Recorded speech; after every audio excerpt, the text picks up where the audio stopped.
All right. So welcome back to the platform of biological code. আমি মোহাম্মদ সালাউদ্দিন। তো আজকে আমাদের জীবনের প্রবাহমানতা বা কন্টিনিউটি অফ লাইফ এই চ্যাপ্টারের লেকচার 8। অনেকদিন পর লেকচার আসছে। আমরা আগের লেকচারে মাইটোসিস, কোষ বিভাজন, তারপরে কোষ চক্র এগুলো কমপ্লিট হয়েছিল। আজকের আমাদের ক্লাসের টপিক হচ্ছে মিওসিস, কোষ বিভাজন এবং তার সঙ্গে সঙ্গে ক্রসিং ওভারটা আমরা আজকে কমপ্লিট করে ফেলবো। তো খুবই ইন্টারেস্টিং একটা টপিক এবং খুবই গুরুত্বপূর্ণ, তাই সবাই ভালোভাবে একদম মন দিয়ে আজকের ক্লাসটা করবে। আচ্ছা, তোমরা প্রিভিয়াস যে ক্লাস আমরা পড়েছিলাম সেখানে আমরা দেখেছিলাম যে কোষ বিভাজন হয় দুই ধরনের, একটা প্রত্যক্ষ আর একটা হচ্ছে পরোক্ষ। প্রত্যক্ষ কোষ বিভাজন কি? যে কোষ বিভাজনে আমরা দেখছিলাম যে প্রেমতন্তুর গঠন দরকার হয় না, নিউক্লিয়াস যে পর্দা, সেই নিউক্লিয় পর্দারও কোনো অবলুপ্তি ঘটে না, ডিরেক্ট কি হয় ক্যারিওকাইনেসিস হলো, সাইটোকাইনেসিস হলো, নিয়ে কি হলো কোষের বিভাজন হয়ে গেল। এটা আমরা বলছিলাম প্রত্যক্ষ কোষ বিভাজন। পরোক্ষ তাহলে কি? এর উল্টো। পরোক্ষতে কি হবে? প্রেমতন্তুর গঠন হবে, নিউক্লিয় পর্দার অবলুপ্তি ঘটবে, একটা বড় একটা প্রসেস চলবে, তারপরে ক্যারিওকাইনেসিস, তারপরে সাইটোকাইনেসিস, নিয়ে আমরা দুটো অপত্য কোষ বা চারটে অপত্য কোষ যেমন দরকার পাবো।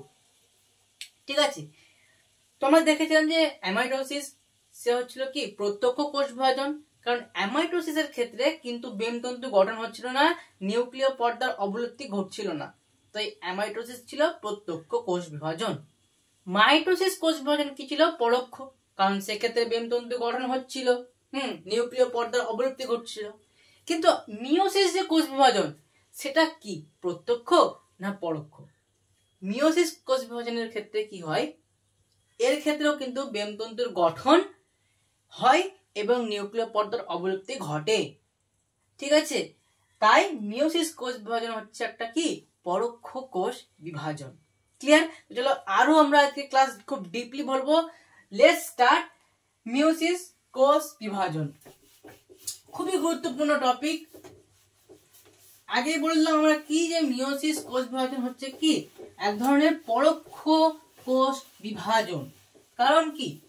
কারণ পরোক্ষ কোষ বিভাজন মানে আমরা জানছি যে নিউক্লিয় পর্দার অবলুপ্তি ঘটবে, প্রেমতন্তুর গঠন হবে, এবং মিওসিস কোষ বিভাজনের ক্ষেত্রে তাই হয়।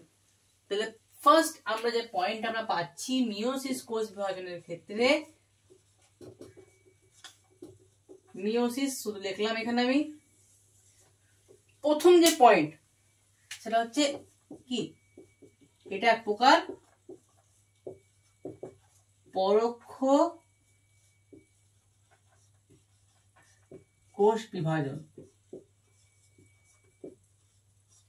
এবার আমরা দেখব এর বৈশিষ্ট্যগুলি কি কি। আচ্ছা, আমরা মাইটোসিস কোষ বিভাজনে কি দেখছিলাম? মাইটোসিস কোষ বিভাজনে একটা কোষ ছিল যেটা আমাদের মাতৃকোষ।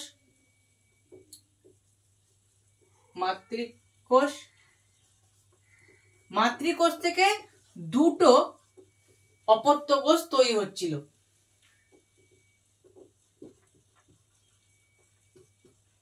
ঠিক আছে, এটা হচ্ছে কি অপত্য কোষ।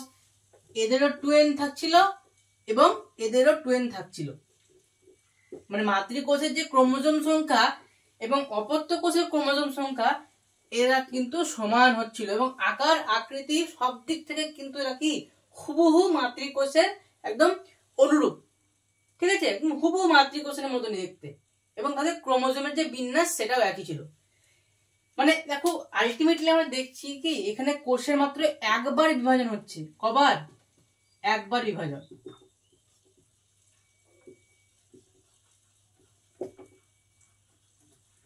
এর পরের বার যখন বিভাজন হবে তখন কার হবে? এই সেলের হবে, এখান থেকে আবার দুটো অপত্য তৈরি হবে, আবার তারপরে এই সেলের হবে, এখান থেকে আবার দুটো অপত্য তৈরি হবে, তারপরে এদের হবে।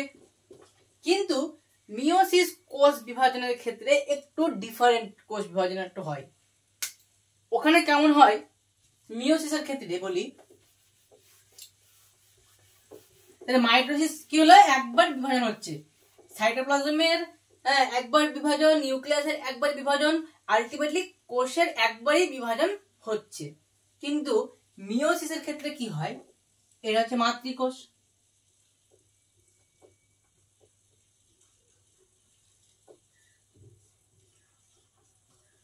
ক্লিয়ার? মাতৃকোষ, ক্রোমোজোম সংখ্যা 2n এখন দিয়ে রাখলাম আমি, ঠিক আছে। দুটো সেল তৈরি হলো, অপত্য কোষ তৈরি হলো, অপত্য কোষ। এরপর কি হবে, এরা কিন্তু আবার ডিভিশন হবে, এদের আবার ডিভিশন ঘটবে ওর সঙ্গে সঙ্গে। তাহলে দেখো এখানে কবার হচ্ছে, এখানে দেখো প্রথমে একবার ডিভিশন হলো, তারপরে আর একবার ডিভিশন হলো। তাহলে প্রথম বৈশিষ্ট্য আমরা কি পাচ্ছি, যে এক্ষেত্রে মাতৃকোষের যে জনন কোষ, জনন মাতৃকোষ, তাদেরকে দেখো দুবার করে ডিভিশন হচ্ছে। মানে এক কথায় নিউক্লিয়াসের এবং সাইটোপ্লাজমের দুবার করে ডিভিশন হচ্ছে। কিন্তু মাইটোসিস কোষ বিভাজনের ক্ষেত্রে সাইটোপ্লাজমের এবং নিউক্লিয়াসের একবারই ডিভিশন হচ্ছিল।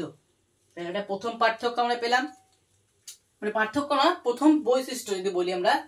তাহলে ফার্স্ট কি হচ্ছে আমরা দেখতে পাচ্ছি, নিউক্লিয়াস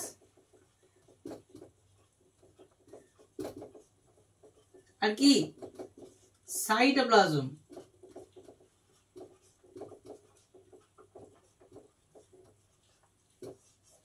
কি হচ্ছে, দুবার বিভাজন হচ্ছে।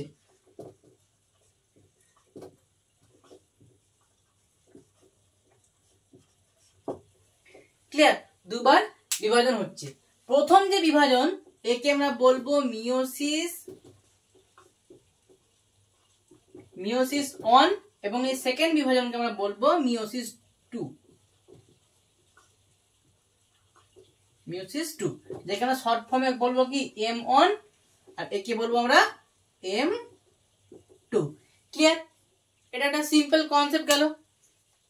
তারপর দেখো দ্বিতীয় বৈশিষ্ট্য কি, একদম লাস্ট স্টেজে এসে এখন আমরা 4টে অপত্য কোষ পাচ্ছি, 4টে অপত্য কোষ আমরা কি করছি, পাচ্ছি। কিন্তু মাইটোসিস কোষ বিভাজনের সময় আমরা কটা অপত্য পাচ্ছিলাম, 2টো অপত্য কোষ পাচ্ছিলাম। তাহলে সেকেন্ড বৈশিষ্ট্য হচ্ছে কি, 4টে আমরা অপত্য কোষ পাচ্ছি এখান থেকে। তাহলে কি হলো, 4টি অপত্য কোষ। এগুলো সবাই পয়েন্ট আউট করবে, এগুলো সব লিখবে, 4টি অপত্য কোষ নিজের মতো করে লিখবে, আমি শুধু পয়েন্টটা লিখে দিচ্ছি, 4টি অপত্য কোষ হলো। ক্লিয়ার?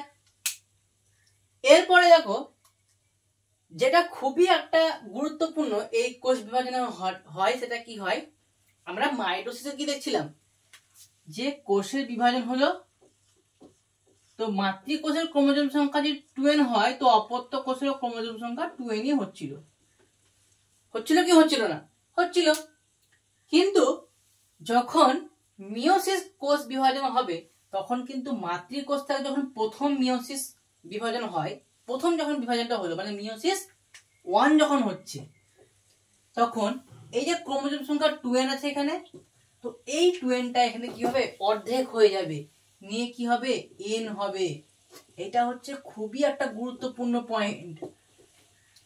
তারপরে কি হবে, তারপরে কিন্তু দ্বিতীয় যে মিওসিস 2 যে কোষ বিভাজনটা, এই মিওসিস 2 এ কিন্তু আর ক্রোমোজোম সংখ্যা অর্ধেক হবে না, এরপরে কিন্তু কি হবে, nই থেকে যাবে। মানে ধরে নাও এটা হচ্ছে এক টাইপের মাইটোসিস, মিওসিস 2 যে কোষ বিভাজনটা, ওটা এক টাইপের মাইটোসিস কোষ বিভাজন ধরে নাও, ঠিক আছে। তাহলে প্রথমে কি হচ্ছে, যে আমাদের মাতৃকোষের ক্রোমোজোম সংখ্যা 2n থাকছে, কিন্তু যখন প্রথম মিওসিস হলো, প্রথম মিওসিসের পর কিন্তু মাতৃকোষের দেখো ক্রোমোজোম সংখ্যা অর্ধেক হয়ে যাচ্ছে। এরপরে যখন মিওসিস 2 হচ্ছে, তখন কিন্তু আর ক্রোমোজোম সংখ্যার কোনো চেঞ্জ হচ্ছে না, যা ছিল এখানে তাই কিন্তু এই অপত্য কোষে কিন্তু আসছে। মানে এটা এক টাইপের তুমি মিওসিস 2 কোষ বিভাজনকে মাইটোসিসের মতন ধরে নিবা। ক্লিয়ার? তো দেখো এই পয়েন্টগুলো যদি কারো বুঝতে প্রবলেম থাকে, আগে ভালো করে দেখো, কোন জায়গায় যদি বুঝতে প্রবলেম হয়।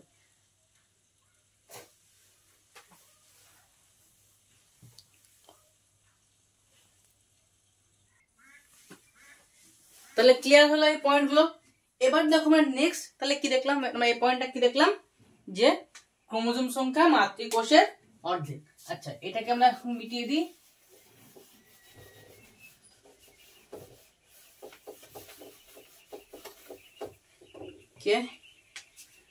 তাহলে কি হলো, ক্রোমোজোম যে সংখ্যা,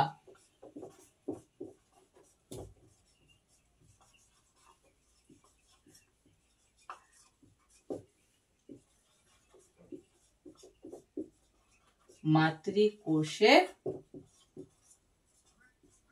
অর্ধেক। ক্লিয়ার হলো? তারপরে নেক্সট দেখো, তাহলে দেখো মাতৃকোষের যে ক্রোমোজোম সংখ্যা, আমরা মাইটোসিসে কি দেখছিলাম, মাতৃকোষের ক্রোমোজোম সংখ্যা এবং অপত্য কোষের ক্রোমোজোম সংখ্যা একই হচ্ছিল, কিন্তু এক্ষেত্রে কি হচ্ছে, মাতৃকোষের ক্রোমোজোম সংখ্যার সঙ্গে দেখো অপত্য কোষের ক্রোমোজোম সংখ্যার কি মিল পাচ্ছ? মিল নেই, ওটা 2n আছে আর এটা n আছে। তাহলে অপত্য কোষ ও মাতৃকোষের ক্রোমোজোম সংখ্যার যে প্রকৃতি বা ক্রোমোজোমের প্রকৃতি বা ক্রোমোজোমের সংখ্যার যে প্রকৃতি সেটা কি হবে, আলাদা হবে। তাহলে কি হচ্ছে, মাতৃকোষের ক্রোমোজোম ও অপত্য কোষের ক্রোমোজোমের প্রকৃতি কি হচ্ছে, পৃথক। কারণ কি, মাতৃকোষে দেখো 2n আছে, কিন্তু মিওসিস যখন অন হলো, মিওসিস অনে আমার ক্রোমোজোম সংখ্যা কি হয়েছে, অর্ধেক হয়ে গেছে। তাই মাতৃকোষের সঙ্গে এখন অপত্য কোষের ক্রোমোজোম সংখ্যার যে ক্রোমোজোমের যে প্রকৃতি তার কিন্তু আর কোনো মিল নেই। তাই ক্রোমোজোমের প্রকৃতি কি হবে, পৃথক হবে। এই যে পৃথক, এটা মনে রাখতে হবে আমাদেরকে, ঠিক আছে? এবার দেখো ক্রোমোজোম সংখ্যা অর্ধেক হয়ে গেছে, মানে ক্রোমোজোমের মধ্যে ডিএনএ ছিল তারাও অর্ধেক হয়ে গেছে। তাই মাতৃকোষের বা কথায় অপত্য কোষের যে অপত্য যে কোষ থাকবে, সেই অপত্য কোষের ডিএনএ মাতৃকোষের কি হবে, অর্ধেক হবে, যেহেতু ক্রোমোজোম অর্ধেক হয়ে গেছে। অপত্য কোষের ডিএনএ মাতৃকোষের কি অর্ধেক। ক্লিয়ার? তো এই হচ্ছে মিওসিস কোষ বিভাজনের কিছু বৈশিষ্ট্য। আমরা কি দেখলাম, 4টে অপত্য কোষ পাচ্ছি, নিউক্লিয়াসের 2বার এবং সাইটোপ্লাজমের 2বার করে ডিভিশন হচ্ছে। কিন্তু একটা জিনিস মনে রাখো, যে তোমরা যদি এখানে ভাববে নাও যে ক্রোমোজোমের 2বার করে ডিভিশন হচ্ছে, তা কিন্তু না। ক্রোমোজোম যদি 2বার ডিভিশন হতো তাহলে তো এখানে n/2 হয়ে যেত, তাই না? কিন্তু কি হচ্ছে, ক্রোমোজোমের একবার মাত্র ডিভিশন হচ্ছে। এই পয়েন্টটা আমি এখানে লিখে দিচ্ছি, যে অনেকে ভাববে যে নিউক্লিয়াসের 2বার ডিভিশন হচ্ছে, সাইটোপ্লাজমের 2বার ডিভিশন হচ্ছে এবং ক্রোমোজোমের 2বার ডিভিশন হবে, তা কিন্তু না। ক্রোমোজোমের ডিভিশন বা ক্রোমোজোমের বিভাজন একবারই হচ্ছে।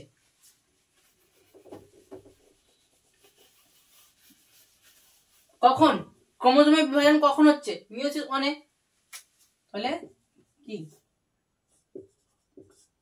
ক্রোমোজোম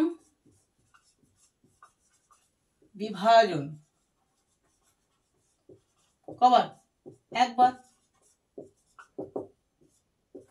যদি 2বার ডিভিশন হতো, মানে মিওসিস 2 এও যদি হতো, ক্রোমোজোমের বিভাজন হতো, তাহলে n/2 মানে এই nটা বা অর্ধেক হয়ে যেত, তাই তো? কিন্তু এখানে কি আছে, সময় বিভাজন হবে, মানে মিওসিস 2 কে বা মিওসিস 2 কে তোমরা এক ধরনের মাইটোসিস কোষ বিভাজনের মতন ধরে নিবে, ঠিক আছে? আচ্ছা, এবার আমরা চলে যাবো, আমরা পুরোপুরি বুঝতে পারলাম। এবার একটা খুব গুরুত্বপূর্ণ প্রশ্ন আছে, যে মিওসিস কোষ বিভাজনকে কেন হ্রাস বিভাজন বলা হয়? এই প্রশ্নটা খুবই গুরুত্বপূর্ণ। কেন, নিশ্চয়ই অলরেডি বুঝতে পারছো। হ্রাস বিভাজন কেন? কারণ যে মিওসিস কোষ বিভাজনের ক্ষেত্রে কি হয়, মাতৃকোষের যে অপত্য কোষগুলির যে ক্রোমোজোম সংখ্যা, সেটা কি হয়, মাতৃকোষের ক্রোমোজোম সংখ্যার অর্ধেক হয়। মানে যখন মিওসিস অন হচ্ছে, মিওসিস অনের ফলে কি হয়, মাতৃকোষের ক্রোমোজোম সংখ্যা থেকে অর্ধেক ক্রোমোজোম সংখ্যা কি হয়, অপত্য কোষে আছে, ঠিক আছে? মানে ক্রোমোজোম সংখ্যা কি হচ্ছে, হ্রাস হচ্ছে। তাই মিওসিস 1 বা এক কথায় মিওসিস কোষ বিভাজন হচ্ছে কি, এক ধরনের হ্রাস বিভাজন। আমরা তাহলে কি দেখলাম, মিওসিসকে দেখলাম 2 ভাবে, একটা হচ্ছে মিওসিস 1 আর একটা হচ্ছে মিওসিস 2। তো মিওসিস যে 1, সেটা হচ্ছে মেইনলি কি, এখানে হ্রাস বিভাজনটা হয়। ক্লিয়ার? এখানে মেনলি হ্রাস বিভাজনটা হয় এবং মিয়োসিস 2 এ কি হচ্ছে সম বিভাজন, মাইটোসিসের মতো। মাইটোসিস কোষ বিভাজনকে কি বলেছিলাম? সম বিভাজন। কারণ মাতৃকোষের মতন হুবহু কি হয় ক্রোমোজোম যুক্ত বা হুবহু আকার আকৃতি এবং মাতৃকোষের মতনই ক্রোমোজোম বিন্যাস যুক্ত অপত্য কোষের সৃষ্টি হয়। কিন্তু মিয়োসিস কোষ বিভাজনের ক্ষেত্রে কি হচ্ছে অপত্য ক্রোমোজোম যেগুলো অপত্য কোষ যেগুলি সৃষ্টি হচ্ছে তাদের ক্রোমোজোমের বিন্যাস মাতৃকোষের ক্রোমোজোমের অর্ধেক হয়। অর্থাৎ মিয়োসিস কোষ বিভাজনে যেহেতু ক্রোমোজোম সংখ্যা হ্রাস পাচ্ছে তাই মিয়োসিস কোষ বিভাজনকে হ্রাস বিভাজন বলা হয়। ক্লিয়ার? এবার আমরা দেখব যে মিয়োসিস কোষ বিভাজন সম্বন্ধিত কিছু কিছু পরিভাষা, কিছু কিছু টার্ম আমরা এবার দেখব। ঠিক আছে? নিশ্চয়ই বুঝতে পারলে? এবার আমরা দেখব যে মিয়োসিস সম্পর্কিত কিছু পরিভাষা। তো প্রথমে যেটা আসবে সেটা হচ্ছে সমসমস্ত ক্রোমোজোম। এটা আমরা আগের অনেক লেকচারে মানে ফার্স্ট একদম ওই লেকচার সেখানে আলোচনা করেছিলাম একবার, কিন্তু তখন তোমরা অতটা বুঝতে পারোনি, কিন্তু আজকে দেখো ব্যাপারটা পুরোপুরি বুঝতে পারবে। সমসমস্ত ক্রোমোজোম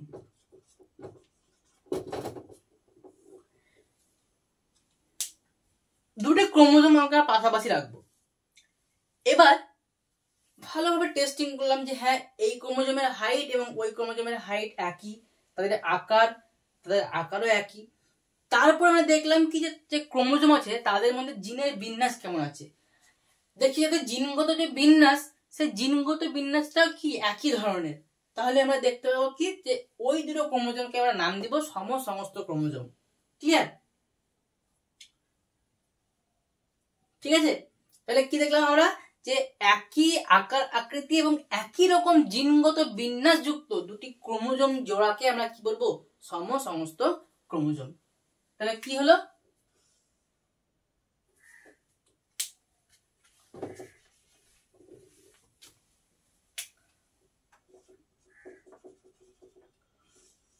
এই একটা ক্রোমোজোম, ঠিক আছে?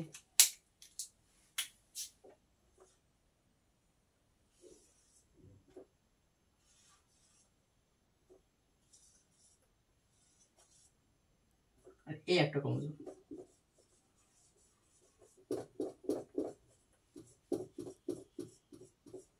যাই হোক,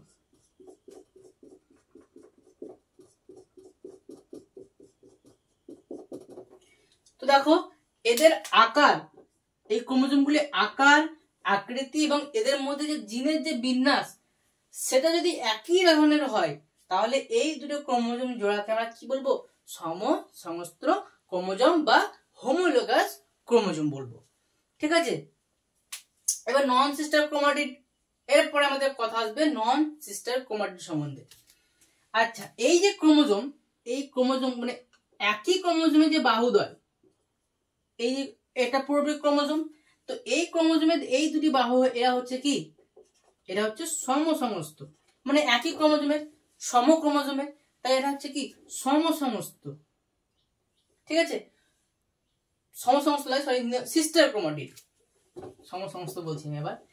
সিস্টার ক্রোমাটিড এরা হচ্ছে কি? এরা হচ্ছে সিস্টার ক্রোমাটিড, মানে একই দেখো এরা কি একই কাইনেটোকর থেকে বা একই সেন্ট্রোমিয়ার থেকে তৈরি হয়েছে, মানে সেন্ট্রোমিয়ার থেকেই তৈরি হয়েছে। তাই কি মানে একটাই সেন্ট্রোমিয়ারের সঙ্গে এরা লেগে আছে, তাই এরা হচ্ছে কি? সিস্টার। এরা হচ্ছে একে অপরের সিস্টার, তাই এরা হচ্ছে কি? Sister chromatid. কিন্তু দেখো এই যে আমাদের বাহুটা, ক্রোমোজোমের যে এই বাহুটা আর এই যে ক্রোমোজোমের এই বাহুটা, এদের দুটো আলাদা আলাদা সেন্ট্রোমিয়ার আছে। এরা কিন্তু একই ক্রোমোজোমে বা একই সেন্ট্রোমিয়ার থেকে কিন্তু তৈরি হয়নি, এদের উভয় সেন্ট্রোমিয়ার আলাদা। তাই আমরা কি বলবো? এদের দুজনকে বলবো কি? নন সিস্টার ক্রোমাটিড।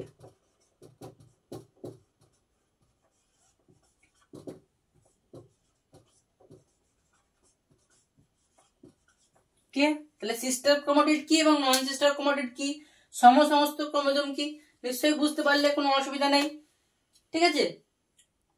আচ্ছা, এবার এই পিকচারটা আমরা এখানে একটু বড় করে আঁকবো, তাহলে ব্যাপারটা তোমরা পুরোপুরি বুঝতে পারবে। দেখো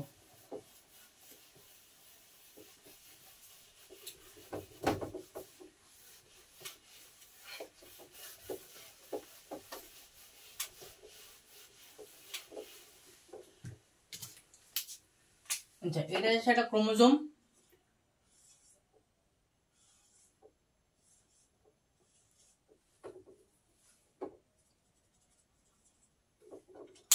আর এখানে এইটা হচ্ছে এক ধরনের ক্রোমোজোম।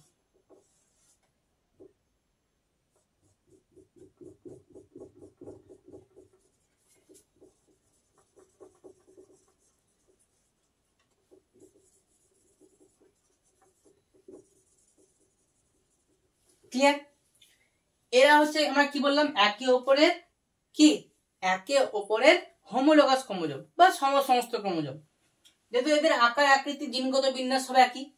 আর কি বললাম আমরা, একই সেন্ট্রোমিয়ার থেকে তৈরি হয়েছে এই দুটি বাহু, তাই এরা হচ্ছে কি, এরা হচ্ছে সিস্টার ক্রোমাটিড।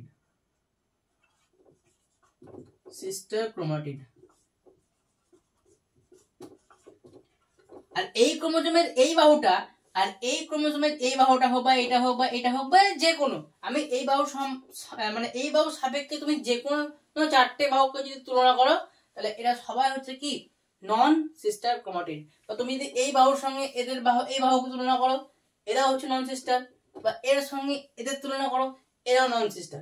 মানে সিস্টার কারা, যদি একই সেন্ট্রোমিয়ার থেকে তৈরি হয় তো এরা হচ্ছে সিস্টার। মানে এ হবে এর সিস্টার, এ হবে এর সিস্টার, এর সঙ্গে এর হবে। হ্যাঁ, কিন্তু এই এর বাহুর সঙ্গে যখন আমি এর তুলনা করব, বা এই বাহুর সঙ্গে এর বা এর তুলনা করব, তখন কিন্তু এরা আর সিস্টার ক্রোমাটিড হবে না। এবার নিশ্চয় তোমরা বুঝতে পারলে। তো এই বাহুর সঙ্গে এই বাহুর সম্পর্ক হচ্ছে কি, এটা হচ্ছে নন সিস্টার।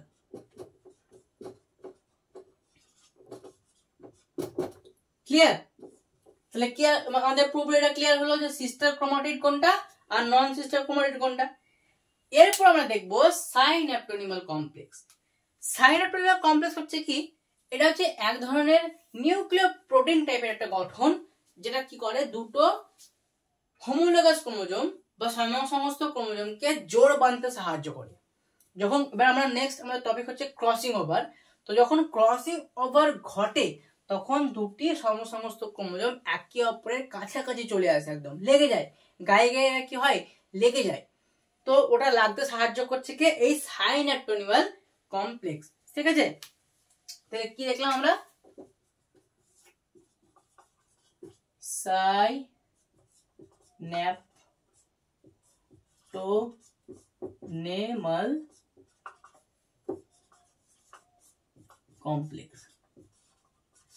তাহলে সাইন্যাপটোনিমাল কমপ্লেক্স কি বললাম, এটা এক ধরনের নিউক্লিয় প্রোটিন টাইপের গঠন, যেটা দুটি সমস্ত ক্রোমোজোমকে জোড় বাঁধতে সাহায্য করে। ক্লিয়ার? আচ্ছা, এরপর আমরা দেখবো হচ্ছে কি সাইন্যাপসিস।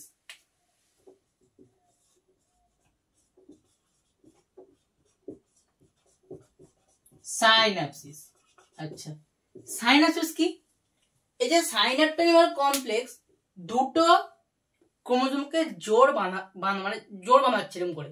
এই একটা ধরলাম এটা 1 নম্বর ক্রোমোজোম, এটা হচ্ছে 2 নম্বর ক্রোমোজোম। তো সাইন্যাপটোনিমাল কমপ্লেক্স হচ্ছে দুটি সিস্টার সমস্ত ক্রোমোজোমকে জোড় বাঁধতে সাহায্য করছে। তো তাদের জোড় বাঁধার যে একটা প্রসেস, এই পুরো প্রসেসটাকে বলা হচ্ছে কি সাইন্যাপসিস। ঠিক আছে, সমস্ত ক্রোমোজোমগুলি কি হচ্ছে জোড় বাঁধার যে পদ্ধতি বা জোড় বাঁধার যে প্রসেস, সেই প্রসেসটাই হচ্ছে কি সাইন্যাপসিস।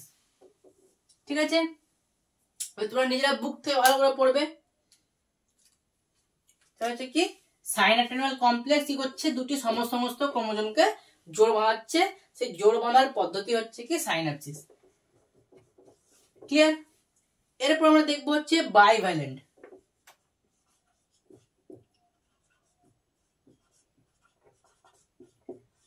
বাইভ্যালেন্ট কি, এই যে সাইন্যাপটোনিমাল কমপ্লেক্স ছিল, তো সাইন্যাপটোনিমাল কমপ্লেক্স কি করলো, এখন দুটি সমস্ত ক্রোমোজোমকে জোড় বাঁধিয়ে দিয়েছে অলরেডি। তো যখন সাইন্যাপটোনিমাল কমপ্লেক্স দ্বারা দুটি মানে একসাথে সমস্ত ক্রোমোজোমগুলি যখন জোড়বদ্ধ অবস্থায় থাকবে, ঠিক আছে, তো ওই জোড়বদ্ধ অবস্থায় তখন আমরা তাদের কি বলবো, বাইভ্যালেন্ট বলবো। তখন কিন্তু আর সমস্ত ক্রোমোজোম বলে আমরা ডাকবো না, তখন আলাদা একটা নাম দিয়েছি বাইভ্যালেন্ট। কি নাম দিয়েছি আমরা, বাইভ্যালেন্ট। ক্লিয়ার? মানে এক কথায় ধরে নাও সাইনাপটোনেমাল কমপ্লেক্স হচ্ছে এক টাইপের আঠা, যে বা একটা তরল, যে তরল দ্বারা আমরা কি করছি, এই একটা ক্রোমোজোমের টুকরো, এই একটা ক্রোমোজোমের টুকরোকে আমরা কি করছি, জোড়া লাগাচ্ছি। ঠিক আছে, তো যে তরল দিয়ে আমরা জোড়া লাগাচ্ছি সেটা হচ্ছে সাইনাপটোনেমাল কমপ্লেক্স। এই যে আমরা জোড়া লাগাচ্ছি, এই প্রসেসটাকে বলা হচ্ছে কি, সাইন্যাপসিস। ঠিক আছে, যাদেরকে লাগাচ্ছি মানে এই একটা ক্রোমোজোম, এই একটা ক্রোমোজোম, তো এরা হচ্ছে কি সমস্ত ক্রোমোজোম। আর যখন আমরা আঠা দিয়ে জোড়টা লাগিয়ে দিচ্ছি বা লাগিয়ে দেওয়ার পরে কিন্তু আমরা তাকে আর সমস্ত ক্রোমোজোম বলছি না, তার আমরা একটা নতুন নাম দিয়েছি বাইভ্যালেন্ট। ক্লিয়ার? তাহলে কি কি টার্ম আমরা শিখলাম, sister chromatid, non sister chromatid, হ্যাঁ, সমস্ত chromosome, synaptonemal complex, synapsis, bivalent. Clear? এবার আমাদেরকে সব থেকে যেটা মূল যে বিষয়, ক্রসিং ওভার, এটা আমাদেরকে এবার জানতে হবে।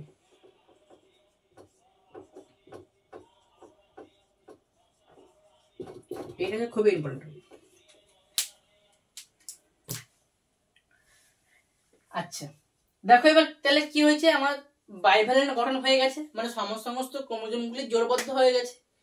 এবার যখন এরা জোড়া লেগে যায়, জোড়া লাগার পর কিন্তু কি করে, এর যে এই বাহুর মধ্যে কি আছে, এই বাহুর মধ্যে যে খণ্ড আছে, মানে এই বাহুর যে খণ্ড, হ্যাঁ এই যে বাহুটার খণ্ড, এটা কি কি করে, সে এই বাহুটাকে দেয়। বুঝতে পারলে ব্যাপারটা? এই বাহুর যে খণ্ডটা সে কি করছে, সে কিন্তু মানে নীল যে ক্রোমোজোমটা সে কি করছে, কালো ক্রোমোজোমকে এবার দিচ্ছে কিছু কিছু, মানে তার মধ্যে যে জিন থাকছে বা জিনের যে বিন্যাস থাকছে, সেই জিনের বিন্যাস কি করছে, কালো ক্রোমোজোমকে দিচ্ছে। এবং কালো ক্রোমোজোমের মধ্যে যে কিছু কিছু জিন আছে, সেই জিনগুলি ট্রান্সফার হয়ে কোথায় আসছে, এই নীল ক্রোমোজোমটাই আসছে।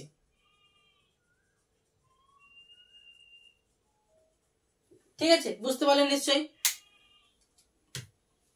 তো আমাদের কি হয়েছে এখন, এই 1 নম্বর ক্রোমোজোম এবং 2 নম্বর ক্রোমোজোম এরা বাইভ্যালেন্ট গঠন করলো।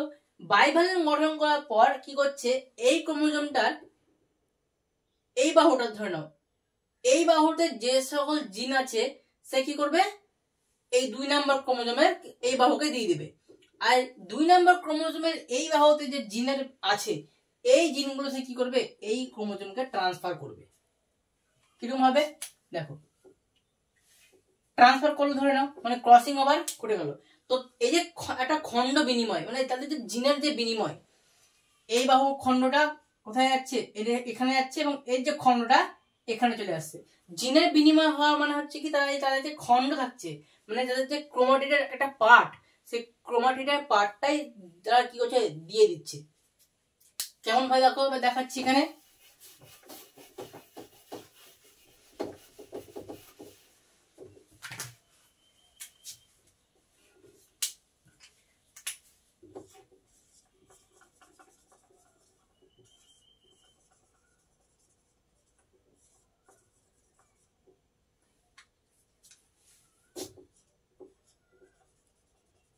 দেখো এই জায়গাটা কি হবে, এখন কিন্তু আর নীল থাকবে না, যেহেতু তারা অলরেডি খণ্ড বিনিময় করে দিয়েছে, তাই এই জায়গাটা কি হবে, কালো হয়ে যাবে।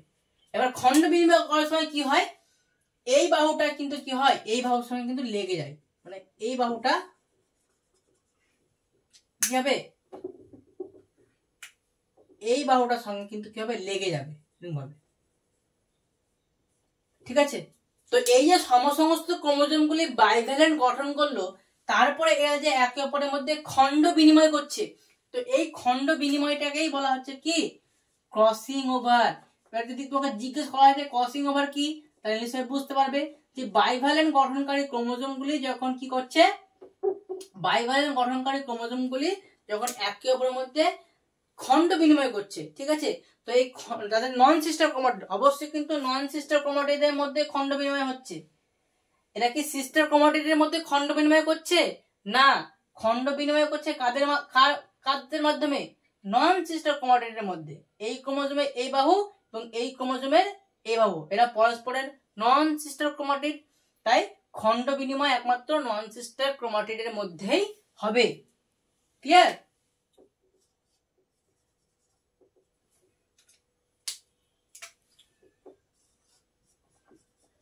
এবার দেখো কি হলো, দেখো এখানে যে কিছু কিছু নীল পার্ট ছিল সেটা এবার এখানে চলে এসেছে, আর এখানকার কালো পার্টটা এই ক্রোমোজোমে চলে এসেছে। তো এই যে তারা খণ্ড বিনিময় করলো, এই খণ্ড বিনিময়টাকেই বলা হচ্ছে বাংলা ভাষায়, ইংলিশে, বাংলা নয় ইংলিশে বলা হয় ক্রসিং ওভার।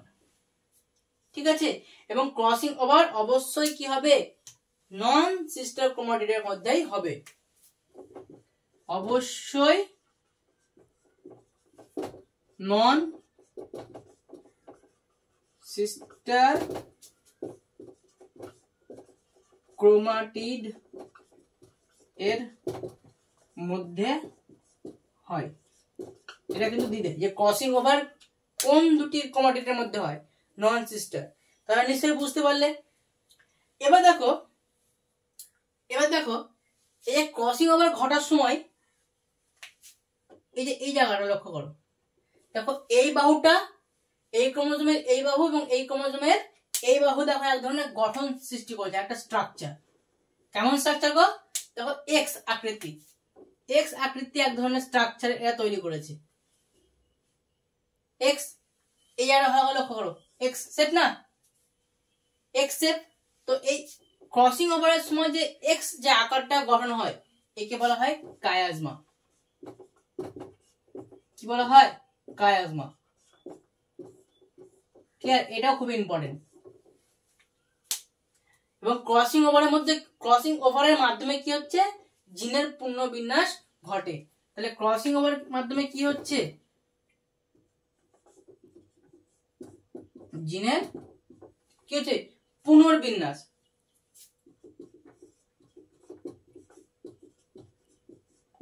জিনের পুনর্বিন্যাস ঘটে। ক্লিয়ার, জিনের পুনর্বিন্যাস ঘটছে। তাহলে কি কি আমরা টার্ম দেখলাম, আমরা দেখলাম প্রথমে নন সিস্টার ক্রোমাটিড, এই ক্রোমোজোমের এই বাহু এবং ক্রোমোজোমের এই বাহু নন সিস্টার ক্রোমাটিড, এবং একই ক্রোমোজোমের বাহু হলে সিস্টার ক্রোমাটিড। সমস্ত ক্রোমোজোম আকার আকৃতি জিনের যে তাদের যে জিনের যে গঠন, জিনের গঠন একই, তাই এটা সমস্ত ক্রোমোজোম। সাইনাটিনাল কমপ্লেক্স হচ্ছে একটা আঠার মতন বা একটা তরল, এক ধরনের তরল বা নিউক্লিয় প্রোটিন যুক্ত গঠন, যেটা আমাদের সমস্ত ক্রোমোজোমকে জোড় বাঁধতে সাহায্য করছে। সমস্ত ক্রোমোজোমগুলি জোড় বাঁধছে, তাই জোড় বাঁধার যে প্রসেস তাকে বলা হয় সাইন্যাপসিস। হ্যাঁ, সমস্ত ক্রোমোজোমগুলি যখন জোড় বেঁধে যাচ্ছে তখন কিন্তু আমরা তাদেরকে আর সমস্ত ক্রোমোজোম বলছি না, আমরা তাদের নাম দিয়েছি বাইভ্যালেন্ট ক্রোমোজোম। ঠিক আছে, এবার যখন বাইভ্যালেন্ট গঠন হয়ে গেল তখন দেখো কি করছে, এই সমস্ত ক্রোমোজোমগুলি একে অপরের মধ্যে দেখো খণ্ড বিনিময় করছে। এই ক্রোমোজোমের যে এই বাহু আর এই ক্রোমোজোমের এই বাহু, এরা একে অপরের মধ্যে খণ্ড বিনিময় করছে। তো তাদের যে খণ্ড বিনিময় যে প্রসেস একে বলা হয় ক্রসিং ওভার। খণ্ড বিনিময় যখন হয়ে গেল, দেখো আমরা কি দেখতে পাচ্ছি, কালো যে গঠনটা ছিল, কালো গঠনটা এই নীল ক্রোমোজোমে কিছু কিছু সঞ্চারিত হয়ে গেছে। এবার খণ্ডের বিনিময় হচ্ছে মানে কি, জিনের আদান প্রদান হচ্ছে। এক কথায় এখানে মনে রাখবা কি হচ্ছে, জিনের আদান প্রদান।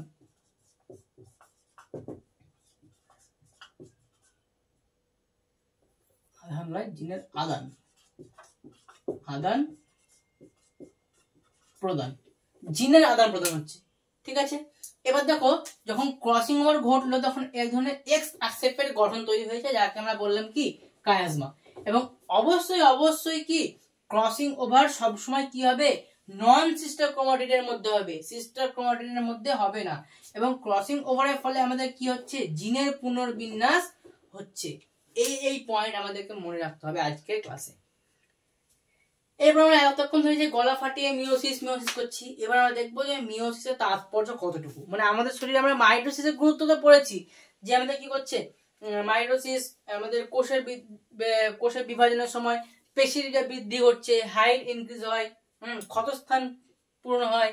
ঠিক আছে, এবার আমরা দেখবো মিওসিসের আমাদের কতটুকু গুরুত্বপূর্ণ বা কতটুকু তাৎপর্য, কতটুকু গুরুত্ব আমাদের শরীরে।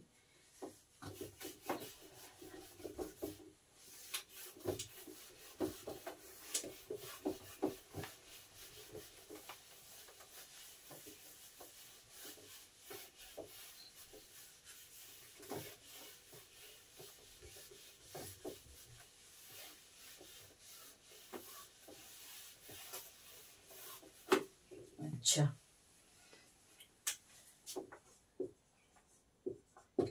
মিওসিস।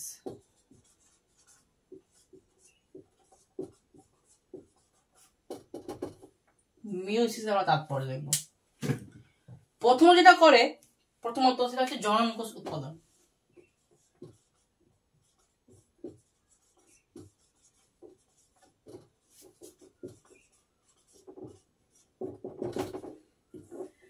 আমাদের যে জনন মাতৃকোষ থাকে সেই জনন মাতৃকোষে কিন্তু কি হয়, ক্রোমোজোম সংখ্যা কিন্তু 2n থাকে। কিন্তু সেই জনন মাতৃকোষ থেকে যখন আমাদের গ্যামেট তৈরি হবে বা জনন যে কোষ তৈরি হবে সেই জনন কোষের ক্রোমোজোম সংখ্যা কিন্তু কি হয়, n হয়। তাহলে সেটা কিসের মাধ্যমে হচ্ছে, মিওসিস কোষ বিভাজন হচ্ছেই বলে জনন মাতৃকোষ থেকে যখন জনন কোষ তৈরি হচ্ছে তখন কিন্তু ক্রোমোজোম সংখ্যা অর্ধেক হচ্ছে। ঠিক আছে, আমাদের যে স্পার্ম বা মেয়েদের যে ওভাম সেখানে কত ক্রোমোজোম থাকে, ক্রোমোজোম সংখ্যা n থাকে। মানে আমাদের বডিতে যদি 46টি ক্রোমোজোম হয় তাহলে তখন এই আমাদের এই যে ছেলেদের স্পার্ম বা মেয়েদের ওভামে 23টি করে ক্রোমোজোম থাকে, 23টি করে ক্রোমোজোম থাকে। তো জনন যে কোষ তৈরি হয় সেই জনন কোষতে n বা অর্ধেক মানে মাতৃকোষে যে অর্ধেক ক্রোমোজোম তৈরি হয়। তো সেটা কেন হচ্ছে, কারণ সেখানে মিওসিস কোষ বিভাজন হচ্ছে। তাহলে জনন কোষ উৎপাদনের ক্ষেত্রে মিওসিস তাৎপর্য কিন্তু খুবই গুরুত্বপূর্ণ। ঠিক আছে, তাই ডিপ্লয়েড থেকে হ্যাপ্লয়েড জনন কোষ তৈরি করছে। এরপর আমরা দেখবো যে প্রজাতির ক্রোমোজোম সংখ্যা ধ্রুবক রাখা। এই পয়েন্টটা খুবই ইম্পর্টেন্ট। দ্বিতীয় নম্বর, প্রজাতির ক্রোমোজোম সংখ্যা ধ্রুবক রাখা। প্রজাতির প্রথম পয়েন্টে কারো অসুবিধা হয়নি, প্রজাতির ক্রোমোজোম সংখ্যা কি ধ্রুবক রাখছে। এই পয়েন্টটা সবাই ভালোভাবে মনে রাখবে। কেমন ভাবে হচ্ছে দেখো, এই প্রশ্নটা কিন্তু দিয়ে দেয় যে কোন কোষ বিভাজন প্রজাতির ক্রোমোজোম সংখ্যাকে ধ্রুবক রাখে। তো কিভাবে রাখে দেখো, আমরা একটু আগে বললাম যে জনন মাতৃকোষে 2n ক্রোমোজোম থাকছে, এটা ধরে নাও জনন মাতৃকোষ।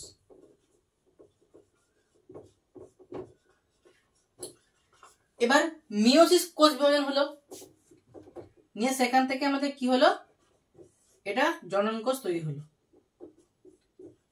সাপোজ ধরে নাও এটা কি, এটা একটা স্পার্ম, এখান থেকে কি তৈরি হচ্ছে, স্পার্ম তৈরি হচ্ছে, এখানেও n আছে। একই রকম ভাবে 2n জনন কোষ তৈরি হলো n, এবার এটা তৈরি করলো একটা কি, ওভাম তৈরি করলো। এবার যখন এরা পরস্পরের সঙ্গে মিক্স হবে, মিলন ঘটবে, তার ফলে কি হবে, যে জাইগোটটা গঠন হবে তাতে 2n ক্রোমোজোম হবে। প্রত্যেক প্রজাতির ক্ষেত্রে কিন্তু এটা কি হয়, এটা সেম থাকছে। এবার যদি দেখো, এবার যদি এখানে 2n হলো, এবার যখন এ আবার জনন করবে, মানে এই ধরে নাও এটা বাবা, এটা মেল এবং এটা ফিমেল, নিয়ে এরা কি করলো, এরা পরস্পরের মিলন তৈরি হলো, মিলন হওয়ার ফলে একটা বাচ্চা বেবি তৈরি হলো, যে বেবিটা ধরে নাও ওটা মেল তৈরি হলো, ছেলে। এবার এই ছেলে তো পরবর্তীকালে এরা যখন বড় হবে, এও যখন বিয়ে করবে, এর যখন স্ত্রী মিলন ঘটবে, এর সঙ্গে স্ত্রী মিলন যখন ঘটার ফল পরবর্তীকালে এখান থেকে যখন ছেলে হবে, এবার এর স্পার্ম তৈরি হলো এবং স্ত্রীর ওভাম এলো। স্পার্ম এর কত আছে, এখন n আছে। এবার nটা আসছে কি করে, nটা হচ্ছে কি করে, কারণ এখানে মিওসিস কোষ বিভাজন হয়েছে। এবার যদি মিওসিস কোষ বিভাজন না হতো, সাপোজ ধরে নাও মাইটোসিস কোষ বিভাজন হয়েছে, এবার দেখো এখানে কি হয়, সাপোজ ধরে নাও মাইটোসিস কোষ বিভাজন হয়েছে, তাহলে 2n ছিল। এবার ওর স্ত্রীর দেহ থেকেও 2n এলো, ছেলের 2n ছিল এবং স্ত্রীর দেহ থেকেও 2n এলো, নিয়ে 4n তৈরি হলো, হয়ে গেল। 4n রাখলাম আমি। এবার এ বড় হবে, তো 4n এবার এলো। এবার এ যখন মিলন ঘটছে তখন ওর স্ত্রীর দেহ থেকে 4n আসছে, নিয়ে কত, 4 থেকে 8n হচ্ছে। এরপর 16, 32, এরকম করে বাড়তে থাকবে। তাহলে প্রজাতির যে ক্রোমোজোম সংখ্যা সেটা কি ধ্রুবক থাকছে? ধ্রুবক থাকছে না। কিন্তু যখন মিওসিস কোষ বিভাজন আছেই বলে কি হচ্ছে, প্রজাতির ক্রোমোজোম সংখ্যা ধ্রুবক হচ্ছে। ঠিক আছে, এখানে দেখো কি হচ্ছিল, দ্বিগুণ হয়ে যাচ্ছিল, 4n হলো। এবার এই 4n স্থির ধাতু থেকে 4n আসছে, সেই এখান থেকে আবার 8n হচ্ছে, এবার এর 8n আসবে, এখানে আবার 8n আসবে, কিন্তু যত বাড়াবে এবার কিন্তু দ্বিগুণই হতে থাকবে। এবার এই ক্ষেত্রে প্রজাতির ক্রোমোজোম সংখ্যা কিন্তু ধ্রুবক হচ্ছে না, কিন্তু মিওসিস কোষ বিভাজন আছেই বলে প্রজাতির ক্রোমোজোম সংখ্যা কি হচ্ছে, ধ্রুবক হচ্ছে। ক্লিয়ার?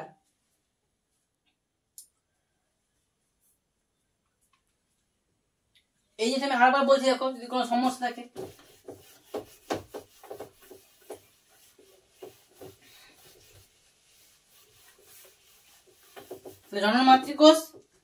জনন মাতৃকোষ থেকে কি হলো, মিওসিস কোষ বিভাজন হয়ে এন এলো, মানে এখান থেকে স্পার্ম তৈরি হচ্ছে, স্পার্মে এন থাকছে, আবার এখানে 2n ছিল, এখান থেকে কি তৈরি হচ্ছে, এন এলো, নিয়ে তৈরি হলো একটা ওভাম। এবার এটা এখন পরস্পরের সঙ্গে মিলন হচ্ছে, তার ফলে 2n হলো, নিয়ে এখান থেকে ধরে নাও একটা পুরুষ তৈরি হলো। এবার কি হবে, এর থেকে এবার এর দেহে যখন জনন কোষ তৈরি হবে, আবার একই রকম ভাবে মিওসিস হবে, নিয়ে এন হবে, ওর স্ত্রী দেহ থেকে এরকম ভাবে একটা ওভাম আসবে, নিয়ে এরা আবার কি তৈরি করবে, 2n তৈরি করবে। তাহলে কি হচ্ছে, দেখো প্রজাতির ক্রোমোজোম সংখ্যা মিওসিসের ক্ষেত্রে দেখো কি হচ্ছে, ধ্রুবক থাকছে, কিন্তু যদি মাইটোসিস কোষ বিভাজন হতো তাহলে সেক্ষেত্রে কিন্তু আর প্রজাতির ক্রোমোজোম সংখ্যা ধ্রুবক থাকতো না, অন্য একটা প্রজাতিতে সেই বেবিটা ট্রান্সফার হয়ে যেত। ঠিক আছে, তাহলে মিওসিস কোষ বিভাজন আছে বলে আমরা প্রত্যেকটা প্রজাতিকে তাদের ক্রোমোজোম সংখ্যার দ্বারা পার্টিকুলার ভাবে চিনতে পারছি। মানে 46টি ক্রোমোজোম আছেই মানেও মানুষ। ঠিক আছে, মানেও মানুষ, এটা আমরা একদম প্রথম ক্লাসে আলোচনা করেছিলাম। এরপর আমরা দেখবো যে প্রকরণ। নিশ্চয় এই পয়েন্টে কারো সমস্যা নেই? যদি কারো প্রবলেম থাকে তো অবশ্যই আবার কমেন্টে আমাকে বলবা, আরেকবার আমি বুঝিয়ে দিব ক্লাসে। এরপর আমরা দেখবো যে প্রকরণ। তাহলে দেখো সমস্ত ক্রোমোজোম গুলি কি করছে, ক্রসিং ওভার ঘটাচ্ছে। ক্রসিং ওভার হচ্ছে মানে কি, তাদের যে জিনের যে আদান প্রদান, জিনের পুনর্বিন্যাস, এই সমস্ত হচ্ছে বলে প্রকরণ বা ভেদ তৈরি হচ্ছে। বিভিন্ন মানে একই প্রজাতির মধ্যে দেখো আমরা আলাদা আলাদা ধরনের মানুষ দেখতে পাবো। অস্ট্রেলিয়ার মানুষগুলো আলাদা, তাদের তাদের হাব বা ভঙ্গি আলাদা, আমাদের এখানকার যে ইন্ডিয়ান মানুষ তাদের হাব ভাব ভঙ্গি সমস্ত কিছু আলাদা। তাহলে হচ্ছে কি, প্রকরণ তৈরি হচ্ছে। ঠিক আছে, তো এই ছিল আমাদের আজকের লেকচার। ফিনিশ। আমরা মিওসিস কোষ বিভাজন পুরোপুরি কমপ্লিট করলাম, ক্রসিং ওভার কমপ্লিট করলাম, এবং এইভাবে আমাদের আজকে যে কোষ বিভাজনের যে টপিকটা, কোষ বিভাজনের টপিক একদম পুরোপুরি কমপ্লিট। এবার তোমাদের একটা কাজ থাকছে, ভালো করে তো পড়বেই, মিওসিস কোষ বিভাজন এবং মাইটোসিস কোষ বিভাজনের মধ্যে পার্থক্য বার করা। অনেক রকম দেখবে পার্থক্য পাবে, নিজেরা বার করবে ওটা। ঠিক আছে, এবং যদি আজকের লেকচার ভালো লাগলো, যদি তোমাদেরকে পছন্দ হলো, ইনফরমেটিভ বা তোমাদের কিছু মানে জানতে পারলে, যদি ক্লাস পছন্দ হচ্ছে তো অবশ্যই ভিডিওতে লাইক দেবে, কমেন্টে জানাবে। অবশ্যই যদি কোনো প্রবলেম হয়, কারণ মিওসিস কোষ বিভাজন, ক্রসিং ওভার বা এই যে সাইন্যাপসিস, সাইনাটোমিয়াল কমপ্লেক্স, এগুলো খুবই ভাইটাল একটা টার্ম, তো প্রবলেম তো হবেই। তো অবশ্যই প্রবলেম হলে কমেন্ট বক্সে জানাবে। যদি আমাদের ভিডিও ভালো লাগছে তাহলে চ্যানেলকে সাবস্ক্রাইব করবে, যাতে এরকম ভিডিও তোমাদের কাছে পৌঁছে যায়। ঠিক আছে, এবং এরকম ভালোবাসা দিয়ে যাবে। আজকে ক্লাসের জন্য থ্যাংক ইউ। দেখা হচ্ছে একটা নতুন টপিকে, পরবর্তী আমরা নিয়ে আসবো এই চ্যাপ্টারেরই জনন। ঠিক আছে, অযৌন জনন, যৌন জনন, এই সম্বন্ধে আমরা পরবর্তী ক্লাসগুলিতে আলোচনা করব। তো আজকে ক্লাসের জন্য থ্যাংক ইউ, আবার দেখা হচ্ছে পরের লেকচারে।